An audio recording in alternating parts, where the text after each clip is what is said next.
Shalom, Bapak Ibu Saudara yang dikasihi oleh Tuhan, puji Tuhan. Hari ini kita berjumpa kembali dalam program Renungan Keluarga Kristen.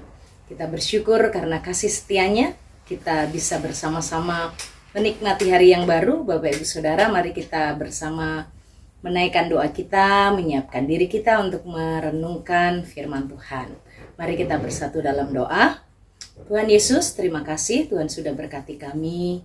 Terima kasih Tuhan sudah menolong kami, memegang kami. Engkau Allah memampukan kami melewati sepanjang kawal malam. Terima kasih Tuhan, Engkau terus setia menopang kehidupan kami. Bapa, kami membutuhkan firman-Mu. Berkatilah kami saat kami membaca, mendengarkannya, dan bimbinglah hati kami, pikiran kami untuk mengerti apa yang menjadi ajaran Bapa hari ini bagi kami. Berkatilah kami demi nama Tuhan Yesus Kristus. Amin. Bapak Ibu Saudara yang dikasihi oleh Tuhan, perikop renungan kita hari ini terambil dari Hosea pasal yang ke-8. Mari kita mendengarkan, kita memperhatikan sabda Tuhan bagi tiap kita.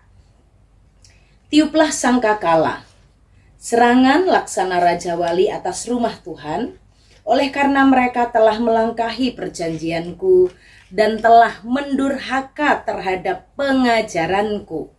Kepadaku mereka berseru-seru, "Ya Allahku, kami Israel mengenal Engkau." Israel telah menolak yang baik, biarlah musuh mengejar dia.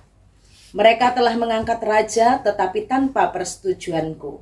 Mereka mengangkat pemuka tetapi dengan tidak setauku. Dari emas dan perak mereka membuat berhala-berhala bagi dirinya sendiri sehingga mereka dilenyapkan. Aku menolak anak lembumu, hai Samaria. Murkaku menyala terhadap mereka.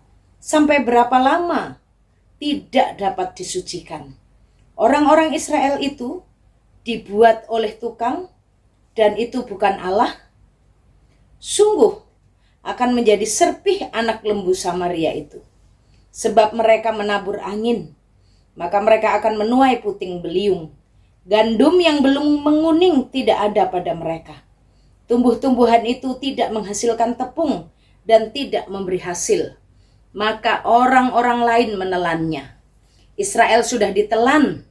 Sekarang mereka itu ada di antara bangsa-bangsa seperti barang yang tidak disukai orang.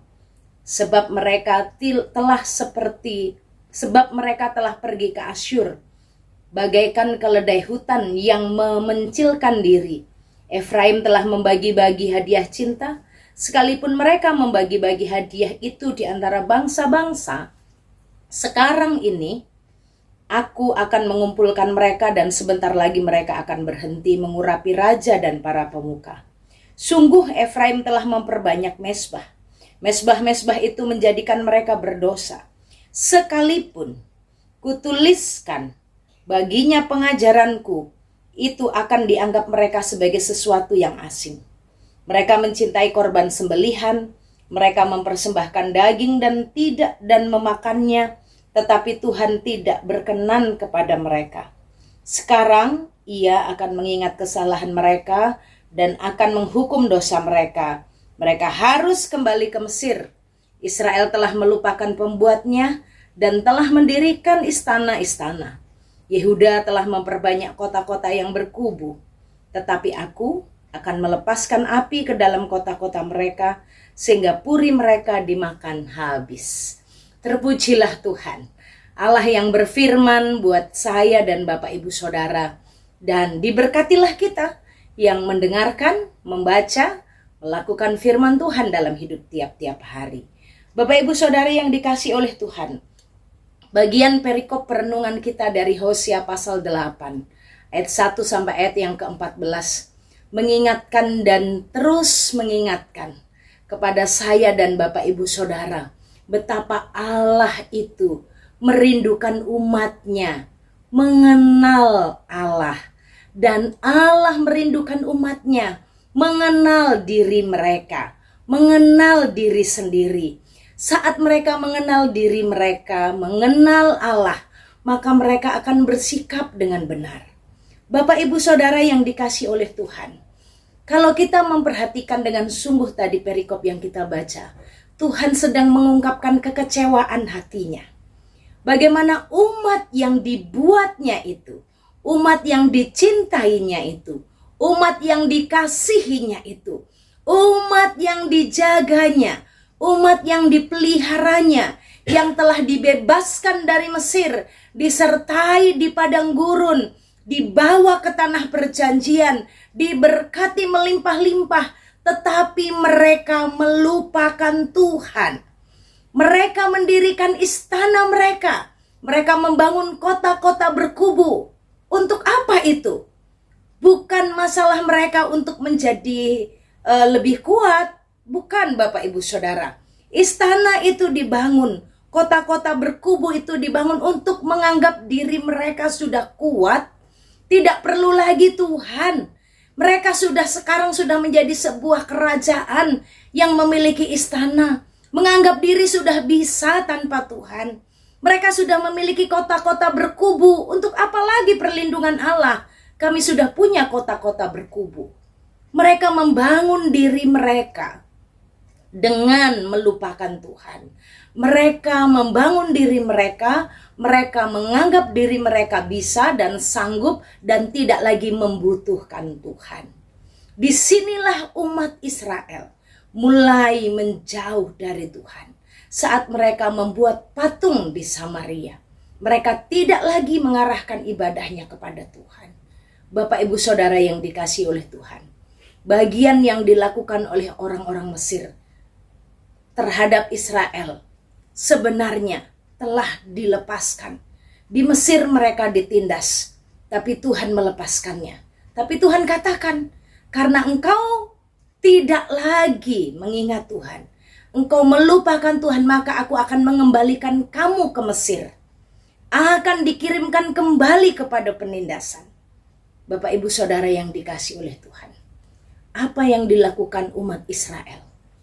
Mereka membangun istana, Yehuda membangun kota-kota berkubu dengan tidak menganggap Tuhan. Mereka melakukan apa saja tanpa persetujuan Tuhan. Tidak lagi permisi, tidak lagi memberitahu, tidak lagi izin gitu ya bahasanya Bapak Ibu Saudara. Untuk apa lagi izin sama Tuhan? Untuk apa lagi tanya persetujuan Tuhan? Untuk apa lagi memberitahukan? Bapak Ibu Saudara, demikianlah umat Israel mengecewakan hatinya Tuhan. Dalam situasi sulit mereka mencari bangsa-bangsa lain. Dalam situasi keadaan mereka menganggap diri mereka sudah memiliki istana dan kota-kota berkubu. Yang mereka lakukan, mereka tidak menganggap pengajaran-pengajaran Tuhan. Bapak Ibu Saudara, dituliskan di dalam ayat yang pertama dan juga ayatnya yang ke-11. Mereka telah mendurhaka terhadap pengajaranku. Ayat yang ke-11, ayat yang ke-12. Sekalipun kutuliskan baginya banyak pengajaranku, itu akan dianggap mereka sebagai sesuatu yang asing. Bapak Ibu Saudara yang dikasihi oleh Tuhan, umat Israel bukan hanya menganggap diri mereka sudah bisa. Seperti seorang anak yang sudah bertumbuh besar kadang-kadang tidak lagi mau dibantu oleh orang tuanya. Begitu ya. Dengan mereka menganggap, jangan, aku sudah besar, aku sudah bisa sendiri, jangan lagi bantu aku. Natur kita juga demikian. Mungkin Bapak Ibu sudah kaya, Bapak Ibu sudah punya jabatan, Bapak Ibu sudah punya sesuatu, sehingga tidak perlu lagi Tuhan. Tidak perlu lagi bertanya dengan Tuhan. Untuk apa bertanya dengan Tuhan? Untuk apa lagi permisi dengan Tuhan? Anak-anak muda, saat engkau mau memilih pasangan, saat engkau mau menikah, saat engkau mau berpacaran, engkau bertanya enggak dengan Tuhan? Untuk apa? Meminta persetujuan Tuhan. Nah, aku sudah siap kok. Aku sudah punya pekerjaan. Aku sudah punya penghasilan sendiri. Kan aku yang mau menikah. Ngapain tanya-tanya Tuhan? Ngapain Tuhan setuju apa enggak? Ngapain kasih tahu Tuhan? Kan aku yang jalanin. Pakai uang-uangku sendiri, pakai cara-caraku sendiri. Saudara-saudara, apakah kita tidak belajar dari kehidupan umat Israel yang membangun diri mereka, istana mereka, dan kota-kota berkubu untuk kebanggaan mereka. Mereka menganggap pengajaran-pengajaran Tuhan itu sebagai sesuatu yang asing. Bahkan Tuhan katakan, untuk apa? Sekalipun kutuliskan baginya banyak pengajaranku, itu gak akan dianggap. Bapak Ibu Saudara, sekarang ini banyak sekali ya renungan-renungan. Banyak sekali pengajaran-pengajaran. Kalau kita rajin mengikuti persekutuan, kalau kita rajin baca Alkitab, tapi tanpa sebuah aksi, sesungguhnya semuanya itu sia-sia. Tuhan katakan, sekalipun aku berikan banyak pengajaranku, itu gak didengar sama mereka. Pengajaranku itu, mereka mendurhaka terhadap pengajaranku. Hari ini mengingatkan kepada saya dan Bapak Ibu Saudara, sebagai anak-anak Tuhan, ingatlah, kita ini buatan Tuhan. Buatan Tuhan. Buatan Tuhan. Mengingatkan bahwa kita ini adalah hasil. Kita ini gak ada kalau Tuhan gak buat kita. Jadi jangan merasa lebih hebat dari Tuhan. Jangan merasa gak butuh Tuhan lagi. Jangan merasa gak perlu minta persetujuan Tuhan. Bertanya dengan Tuhan mana yang baik, mana yang salah. Jangan lupa menganggap engkau tidak perlu memberitahu Tuhan. Ngapain dikasih tahu? Sudah tahu semuanya, gitu ya. Sudah pendidikannya sudah tinggi ya, nggak butuh Tuhan lagi. Bapak Ibu Saudara, hari ini kita diingatkan menjadi umat Tuhan yang menghargai pengajaran-pengajaran Allah. Jadi sesungguhnya sikap kita kepada firman, sikap kita kepada pengajaran-pengajaran Allah, itu adalah wujud nyata dari penghormatan kita pada kehadiran Allah. Dan kepada pemahaman kita siapa Allah bagi kita. Saat kita tahu Allah itu pembuat kita, dan kita ini hanyalah sebuah buatan, kita tidak akan membanggakan diri sendiri. Apapun yang ada pada kita, pengetahuan, kekayaan, jabatan, status apapun itu, kita tetap butuh Tuhan. Bapak Ibu Saudara, saat kita tidak bersedia mendengar pengajaran Tuhan, sesungguhnya disitulah terletak kesombongan kita yang menganggap tidak perlu Tuhan lagi. Penolakan kita atas firman adalah sebuah pendurhakaan. Perbuatan kita yang menganggap pengajaran Tuhan itu angin lalu, bahkan menganggapnya sebagai sesuatu yang asing, itu adalah bentuk di mana kita sesungguhnya menolak Tuhan. Hari ini, apapun status kita, apapun yang ada pada kita, ingat, kita hanya buatan. Dan mari kita terus tetap bergantung pada Tuhan. Karena tanpa Tuhan, hanya kehancuran yang terjadi. Israel akan dibawa lagi ke Mesir. Dan memang, akhirnya dihancurkan. Israel akan seperti ladang yang tidak menghasilkan apa-apa. Gandum tidak sempat menguning. Apa yang ditanam tidak bisa digunakan untuk membuat roti. Bapak Ibu Saudara, mari kita datang kepada Allah. Apa yang Tuhan ajarkan buat kita, mari satu persatu kita dengarkan, satu persatu kita nikmati, dan satu persatu itu kita lakukan. Mari kita berdoa. Bapa kami yang di sorga, kami terkagum akan Engkau, Allah yang mengasihi kami dan memberikan pengajaran bagi kami.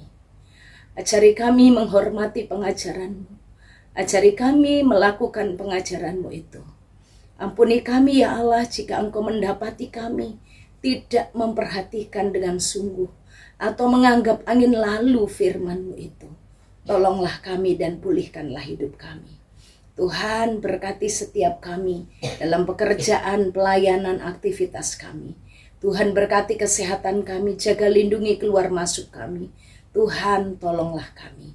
Kami membawa hidup kami di hadapan-Mu dan kami mau melangkah dalam berkat-Mu. Tuhan memberkati Engkau dan melindungi Engkau. Tuhan menyinari Engkau dengan kasih setianya. Dan Tuhan menyinari Engkau dengan wajah-Nya dan memberi Engkau damai sejahtera dari sekarang sampai selama-lamanya. Amin. Shalom, Tuhan Yesus memberkati.